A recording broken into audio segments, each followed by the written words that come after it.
Hi, welcome back to Rafael Cooking Style, my and your YouTube cooking channel. So, following our week with several smoothies, let's continue with another one. This one is with frozen avocado, banana, spinach, green apples, mandel milk, chia seeds.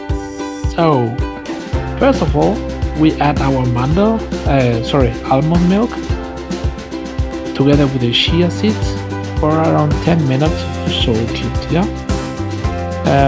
After it's quite easy. The regular 2 handfuls of spinach, our 2 green apple and our 2 bananas blended, and at the end our avocado. So I hope you like it. There are another like 3 or 4 smoothies I have did it for you, and following this week I guess I will gonna do 2 or 3 more. Let's see how the week goes. So it's easy: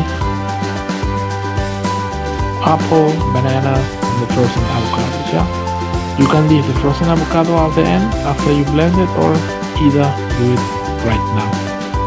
So everyone, I hope you like it. If you do, please subscribe for the channel. There are several videos and some cooking ideas you might like and also you might find interesting. So enjoy it. Take care everyone. Cheers.